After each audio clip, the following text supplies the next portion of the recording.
Many things could go wrong during a busy day. Thankfully, most of those are not the end of the world. However, some could end in disaster. That is why, by law, you must organise yourselves, control what you do, monitor and review your activities. If something goes wrong with health and safety, you could be held responsible legally.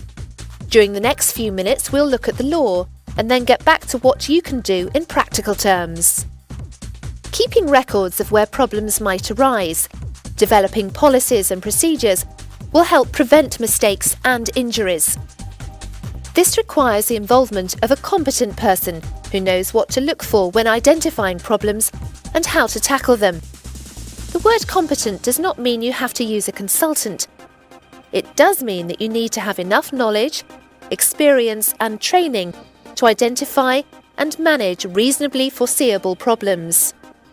This is where information, instruction, training and supervision help so that everyone understands what to do and when. Safe working is a team exercise. We all have responsibilities by law, morally and ethically. An employer is anyone with responsibility for someone else. Employers must ensure equipment is safe, risks are managed, there is a safe entrance and exit, adequate welfare facilities, information, instruction, training and supervision, consulting with staff. An employee is anyone who reports to someone else at work, which includes, for example, non-paid volunteers. As an employee, you must take care of your own safety, not put others at risk by what you do or don't do, cooperate with your employer, not interfere with anything intended for your well-being. Last but definitely not least, you must work as you have been trained.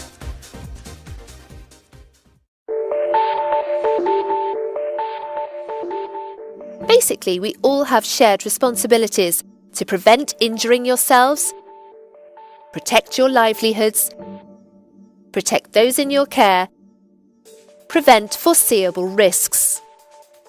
Since you are the person that does your work, you best know what could go wrong. That means you're best placed to prevent it going wrong. This is where risk assessment comes in. Despite what you may have seen in the past, risk assessment should not be complicated. If it is, something's not right. Risk assessment is how to identify genuine problems and prevent them by deciding A. the likelihood of it going wrong, B. the implications if it did go wrong. Broadly, there are 3 levels of likelihood: very likely, possible, not likely. You have to decide. It is your judgment. Remember, just because something's possible does not mean it is actually likely to happen. Putting the likelihood to one side for a moment, say to yourself, if it went wrong, what would the implications be? Serious? Moderate? Or minor? And yes, the decision's yours, entirely.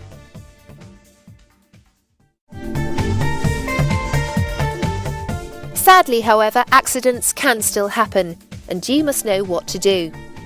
Firstly, notify the most senior person on duty immediately. Summon a first aider. Reassure the casualty. Call an ambulance if necessary. Complete the accident book. Then, notify our inspectorate and relevant safety agency. Update the care plan. Act to prevent reoccurrence. Any injury, no matter how trivial, must be recorded in the accident book immediately. You never know what might seem harmless now could worsen in a few days. Furthermore, if you're absent for 3 or more days due to work-related ill health or injury, it must be reported. If someone suffers a fracture, is burnt, scalded, requires medical treatment, etc., obviously that must be reported immediately. Any disease covered by your infectious disease policy must also be notified, reported immediately. Are you familiar with this policy? If not, you need to be. Sometimes an accident nearly happened but didn't, thankfully. This is known as an untoward incident or a near miss. It is a warning sign. Record it in the untoward incident book for the manager to monitor and take action to prevent a problem happening.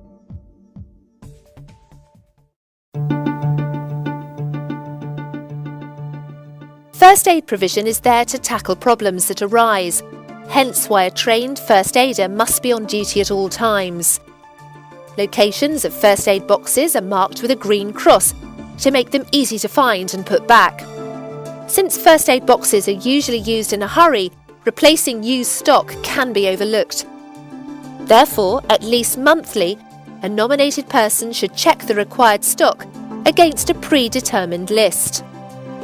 First aid boxes should always be stocked with at least a guidance card on emergency first aid, 20 individually wrapped sterile adhesive dressings of different sizes, 2 sterile iPads, 4 individually wrapped sterile triangular bandages, 6 safety pins, 6 medium-sized individually wrapped wound dressings, 2 large-sized individually wrapped wound dressings, 1 pair of disposable gloves. After all that counting, time for a cup of tea. Let's review what you've learnt so far.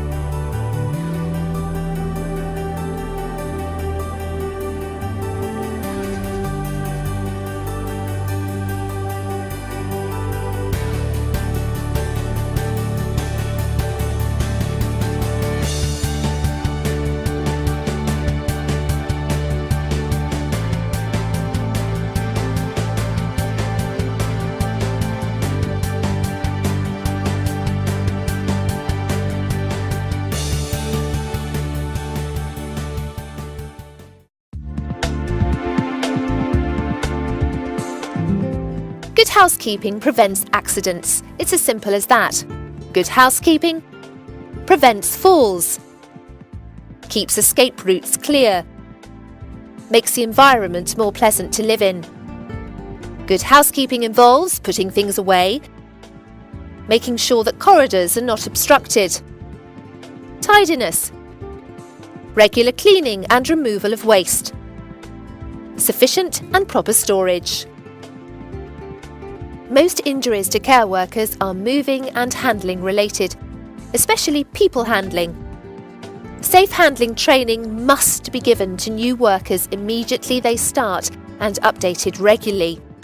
Handling training needs to include at least handling assessment, basic anatomy, safe handling principles, causes of injury, the correct use of equipment, dangerous techniques, the right ways to help someone who's fallen.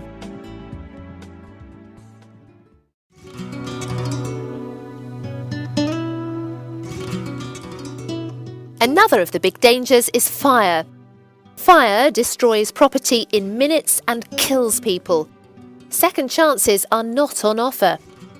Fire training is a legal requirement. It must include at least equipment and its use, detection of fire, raising the alarm, making people safe, getting out safely, fire drills. Another risk area that can have terrible consequences is medication.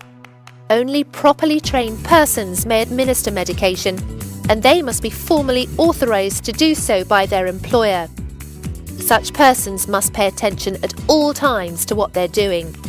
A mistake can make someone seriously ill or maybe kill them. Medications are one type of substance, yet we work with many other substances that can harm people's health. These include, for example, chemicals, soiled linen, blood, urine, other body fluids. When using chemicals, read the label and follow the manufacturer's instructions. Wear gloves and apron. Do not leave chemicals lying about and put them away immediately. Label decanted containers clearly.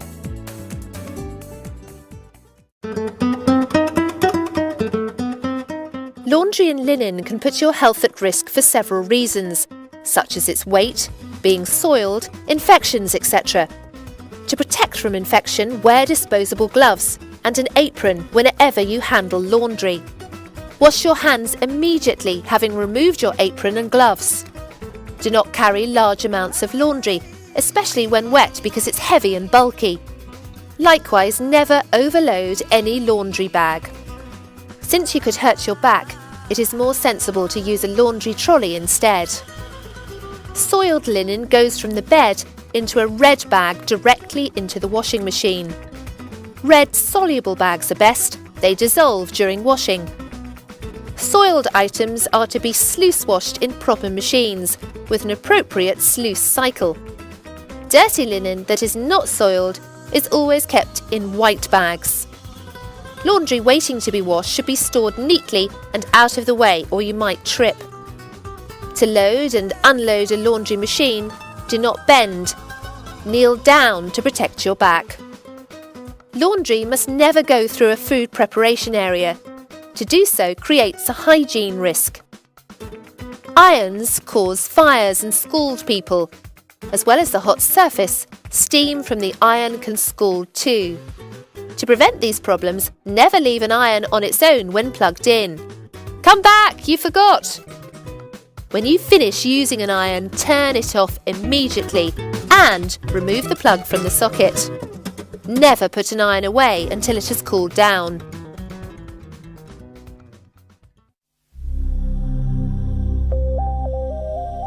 Returning to infection. If you suspect an infectious disease, ask the doctor to visit.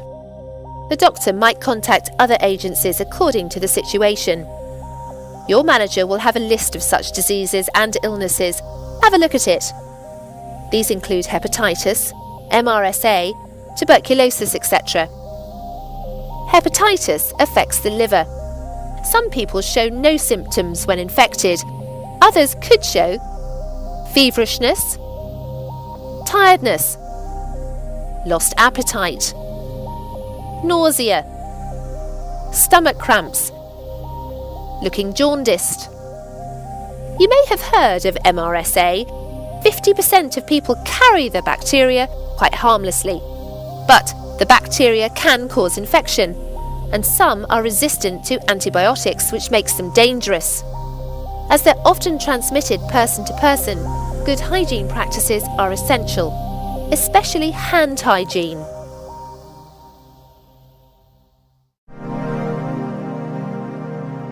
Another critical hygiene area is food hygiene.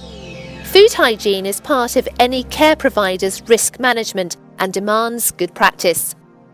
Any care provider or worker who handles food must have instruction or training in safe food handling, food hygiene. Many care workers who handle food are still not receiving this, although it is a legal requirement. Food handlers include, for example, kitchen staff, food servers, feeders, making a cup of tea for someone. Food poisoning can put those you care for at risk of serious illness. A staff member with suspected food poisoning must go home immediately and be seen by their doctor. This protects those you care for and speeds up your recovery. Notify your environmental health department whenever a case of food poisoning occurs. If you have diarrhea or vomiting before coming on duty, contact the most senior person on duty and do not come into work. If you have diarrhea or vomiting within 24 hours of coming off duty, you must contact the most senior person on duty who will act appropriately.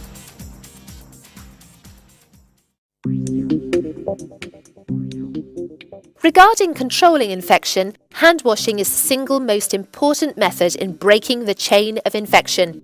You must wash your hands at least once when having used the toilet, handled laundry, about to handle food, handling food, handling any waste, after cleaning, after smoking, before a care task, after a care task, and after taking off gloves. How to wash your hands thoroughly. Wet your hands. Soap your hands using a soap dispenser and not a soap bar. Work up lather, including your wrists. Wash your hands by rubbing them together thoroughly, including between the fingers, for about 20 seconds. Use a nail brush under the nails. Rinse your hands with clean running warm water, avoiding touching the sink. Dry your hands and wrists using paper towels and not toweling towels.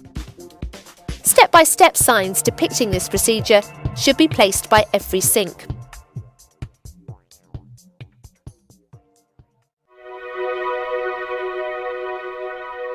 Infection control is a wide-reaching subject. You'll need to understand quite a lot, including microorganisms, hand washing, food hygiene, protective equipment such as gloves, aprons, body fluid contact, spillages, general waste, clinical waste, sharps, laundry, and specimens.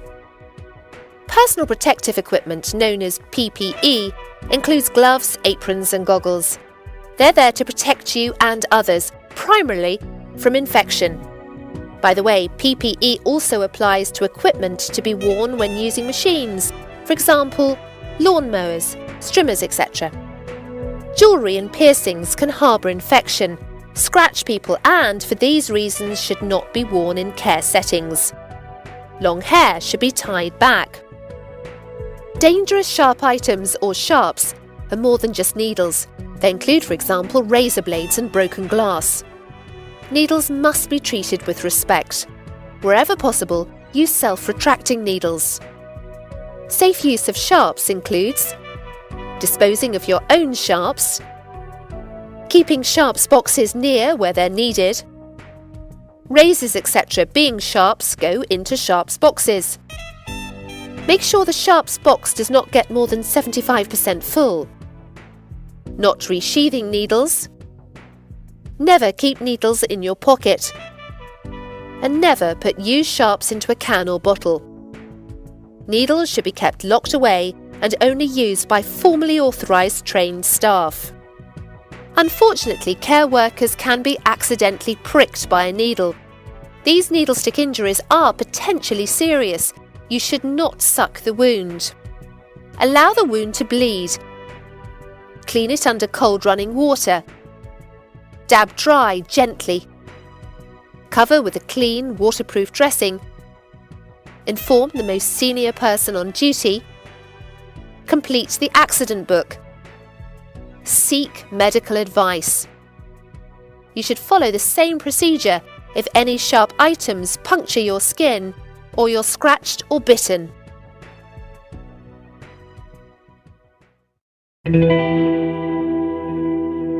Turning now to waste, another infection possibility. At best, waste can be unsightly and give a bad impression, and at worst, it's a hazard to health. Do not leave waste lying around for someone else to dispose of. Dispose of your own waste. Every morning and afternoon, additionally where necessary, all waste bins must be emptied into black waste bags. When a sack is 75% full, tie off the top securely, handle it only by the neck, and place it in the general waste bin. Be careful nothing can poke through the sack that might injure the person handling it. Always clean up any spillages immediately. Never allow waste sacks to sit on or lie around the waste bin outside, since this can attract rodents and pests. If the outside bins overflow, the manager must arrange for additional waste bins to contain the surplus waste. Some waste is clinical.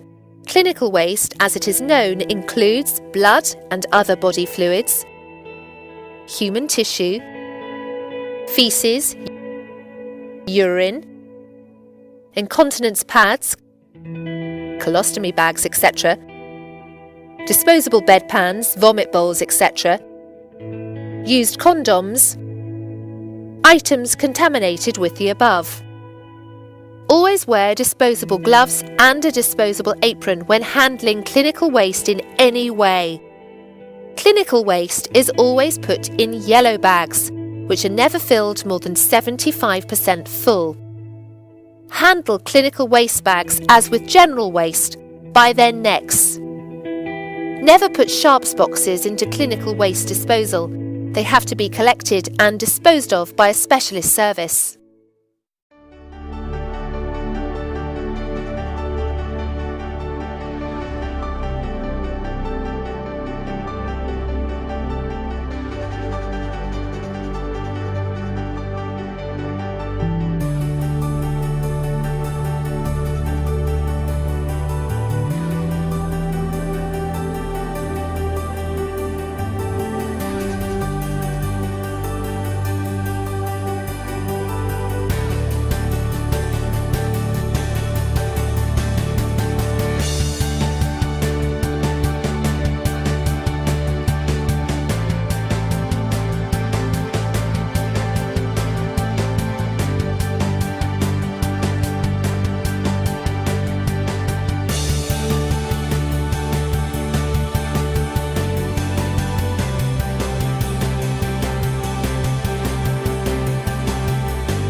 Bathing and showering create serious genuine risks including scalding, drowning, slipping, handling injury. All of these must be risk assessed and managed on a client-by-client basis. Thermostatic controls must be fitted to baths and showers. Fitting them to hand wash basins is a matter for risk assessment, taking into account the combination of lessened skin sensitivity and increased ability to scald in ageing skin, together with local policy. Hot water notices should be placed where hot water exits a hand basin tapped above 40 degrees centigrade. Bathing fail-safes include using a bath thermometer before the client enters the bath, recording those temperatures, never leaving anyone unattended if there's a risk of harm, keeping bath and shower rooms both tidy and clean. Liquid soap and paper towels should be provided by hand wash basins. These prevent cross-infection caused by soap bars and linen towels. Do not leave soap baths on baths or showers. They should be kept with the client to whom they belong, or they cause a cross-infection hazard. In all washing and related activities, good infection control practices apply.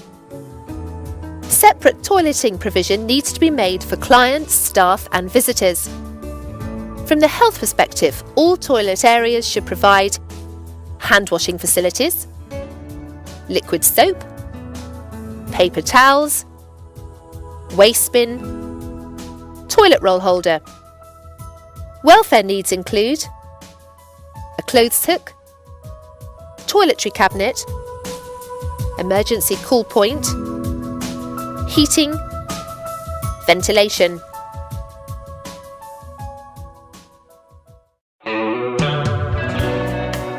Falling out of open windows or over balconies happens.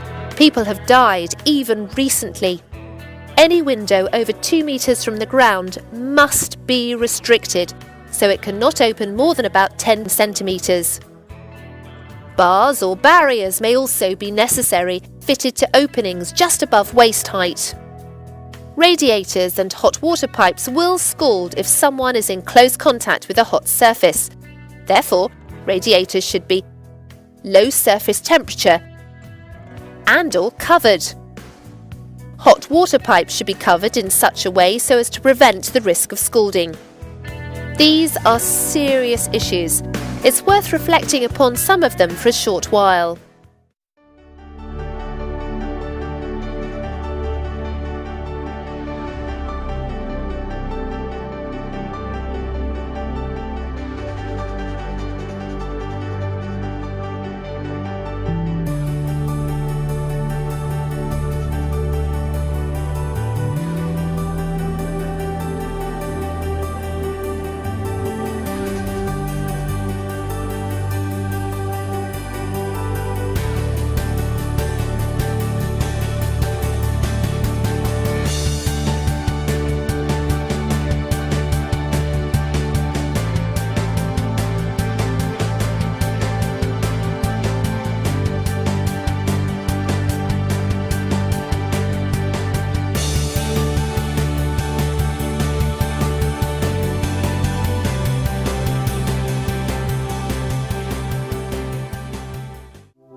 Moving on to other areas of risk, what about visitors? Are they who they say they are? The identity of visitors must always be checked without fail.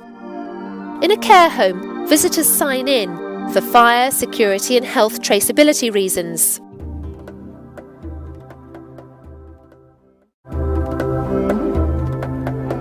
Have you ever noticed we talk a lot about health and safety, yet focus far more on safety, far less on health?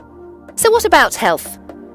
Health checks allow you to monitor people's welfare to prevent problems arising. If your work affects your health, tell your manager. Night workers are entitled to a free health check, paid for by their employer with their doctor. If you would like one, discuss this with your manager. In order to protect your health and support your work and life balance, the law provides working hour guidelines. You must have policies that explain this further. You do need to understand them. Pregnancy. Pregnancy is not an illness, but for some mothers it can feel like one, whereas other mums sail through their pregnancy with hardly any problems. Physiological and hormonal changes during and after pregnancy can potentially create specific risks for mothers. These must be risk assessed. The manager should have pregnancy risk assessment and policies. Read them if you are pregnant or have recently given birth.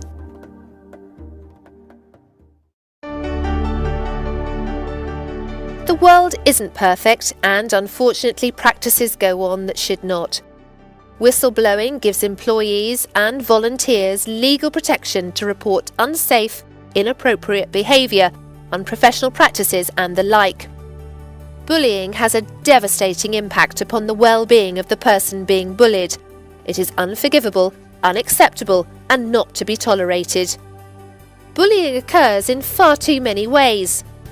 Nasty comments, unrealistic expectations, inappropriate criticism, harassment, sexual harassment, making tasks unpleasant, exclusion, creating a bad atmosphere, intimidation, being picked on, giving offence. You must report the matter. If you know someone who is being bullied and do nothing about it, you're as bad as the bully. Take action. Stress is our natural response to pressure. We all respond to stress differently. Too much stress can make a person ill and ruin their life. If you feel like it's getting too much for you, you must talk to your manager or doctor. Challenging environments create their own problems. Violent, aggressive and abusive environments can significantly increase stress levels and put you at risk physically. Avoid taking risks, turning your back, handling them physically, being or seeming authoritative, being or seeming aggressive, arguing, getting them between you and the escape route, standing at the top of the staircase. Where you are in an environment that violent, aggressive or abusive behaviour exists or could do, you must be properly trained to cope with and manage potential situations properly.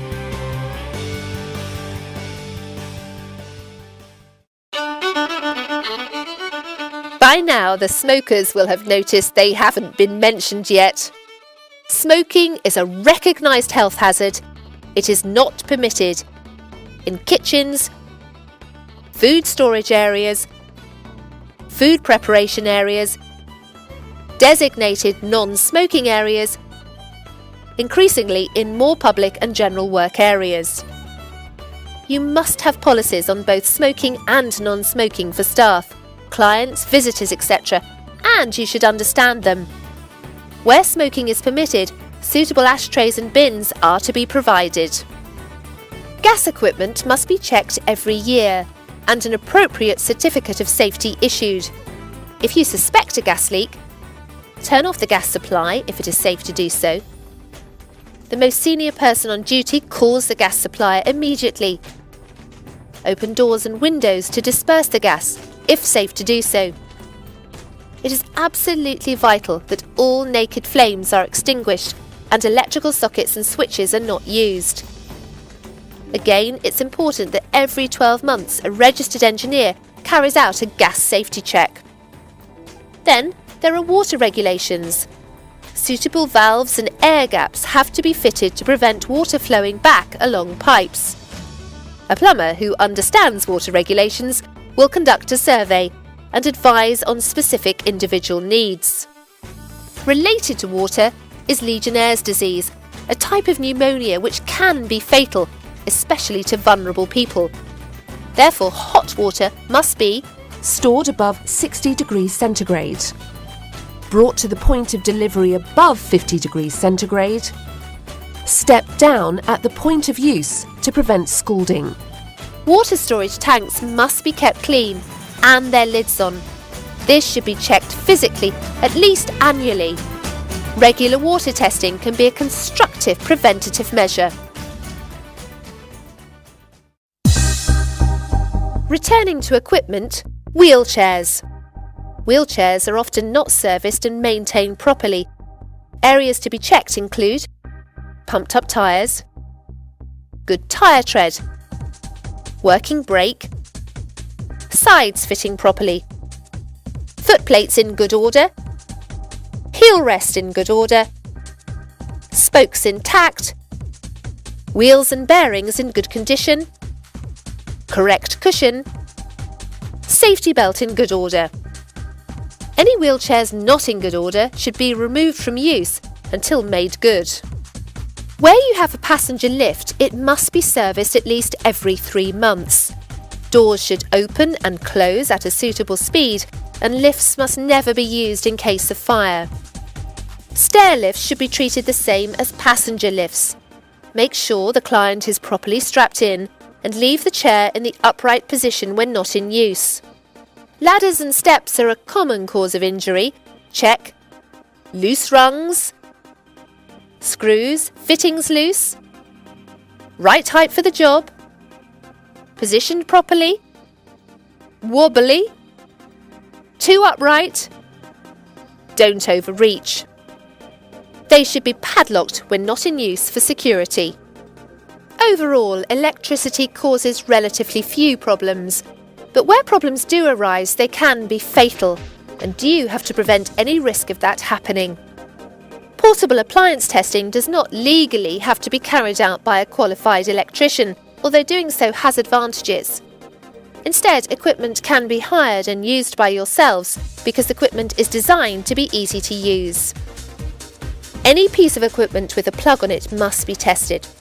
There are different frequencies of testing, which broadly are equipment that is used and moved regularly, every year, equipment that is used less often, every 2 to 3 years, equipment that hardly ever moves, 3 to 5 years. However, inspecting everything annually is a good idea.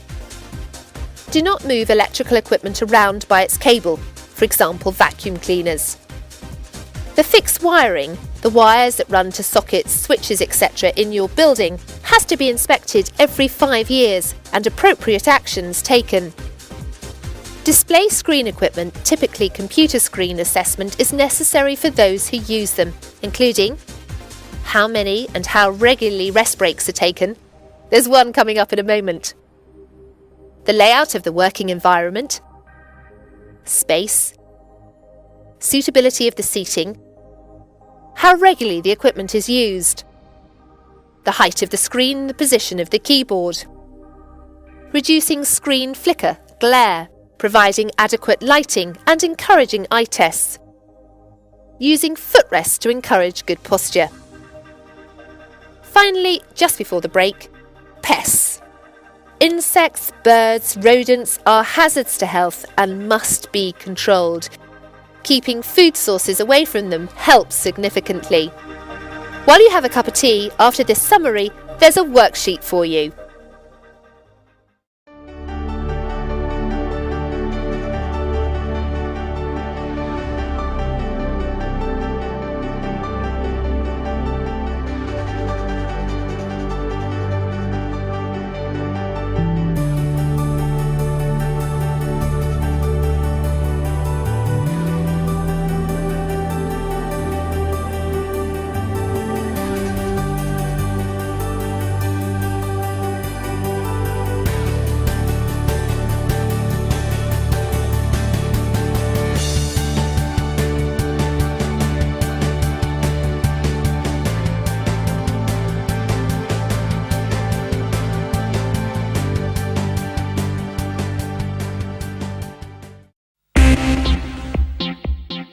Turning your attention out of doors for a while. Being outside can pose other hazards for some clients, such as tripping, slipping, going missing, sunburn. Some practical tips include marking step edges white, smoothing out pathways, improving lighting, clearing away leaves, no tools lying around, salting when icy, gardening equipment. Electrical and petrol equipment can cause serious injuries, therefore they should be serviced regularly and manufacturer's instructions have to be followed. Wear appropriate protective equipment. Proper footwear. Supply electricity via RCDs. Disconnect spark plugs when cleaning machinery off. Turn off to refuel with petrol. Top up with petrol outside. Use proper containers. Keep petrol supplies locked securely away in proper flammable marked cupboards. Never smoke around petrol. Using a vehicle for work or as part of your work can present its own risks. Many carers use their cars to get from call to call. Breakdowns are a possibility. In the event of a breakdown, is the vehicle in a safe position and the engine switched off? Warn oncoming vehicles with hazard lights and a warning triangle. Are you a member of a breakdown recovery company? If so, contact them immediately. Contact your employer as soon as possible. You could be involved in a vehicle accident, in which case, switch off your engine, check to see if the vehicle is in a safe position. Is anybody hurt? If necessary, phone the emergency services. Warn oncoming vehicles. Exchange details with others involved and any witnesses there may be. As well as their name, you will need to find out their address, telephone number, vehicle registration numbers, and any insurance details. Never admit liability. If you're a member of a breakdown recovery company, have them contacted. Contact your employer as soon as possible, and on your return to work, complete accident reporting procedures.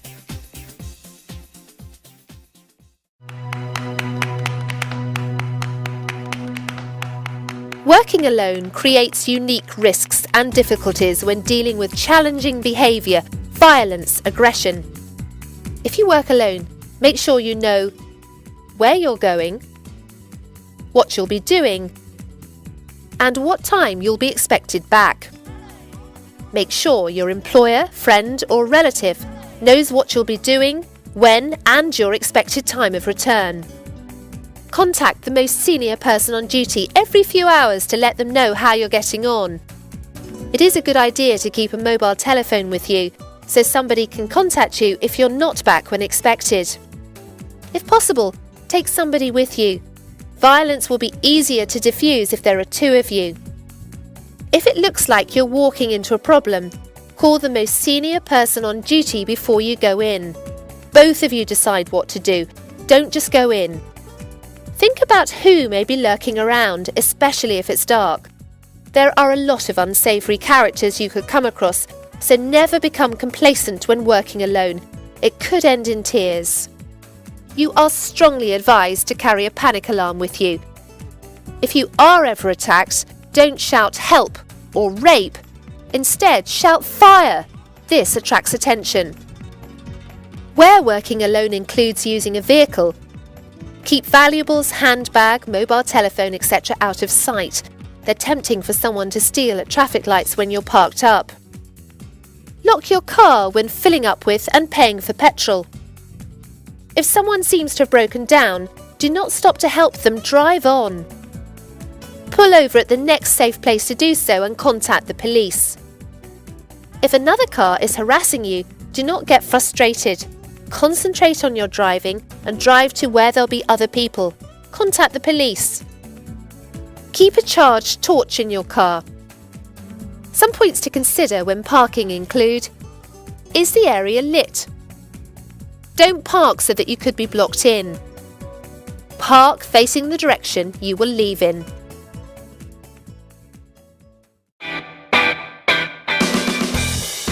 The client's home. If you are ever in doubt about entering a client's home, something doesn't feel right, stay out. Call the most senior person on duty to decide what to do. Always wait until you are invited in. Don't just barge in, you could walk into trouble.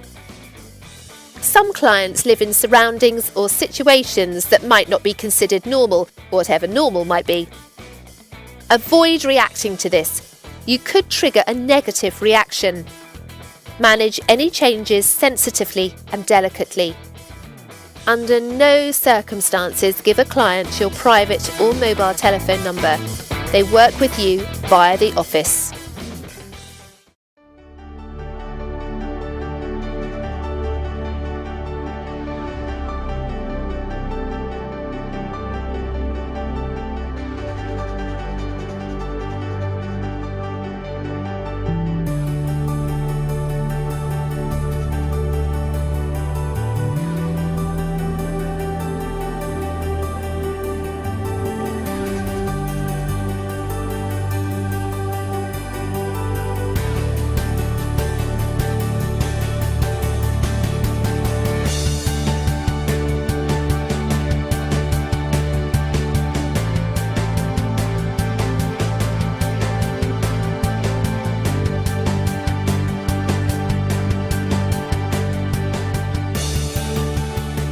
You will now be given a test sheet.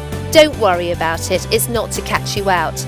Instead, it is to show you that you know more than you may have even realised. Each question has one proper answer. Put a ring around either A, B, C or D to show which answer you're selecting. When the test sheet is complete, fill in the details at the end so that it can be sent back to Mulberry House for marking and, all being well, the issuing of a health and safety certificate.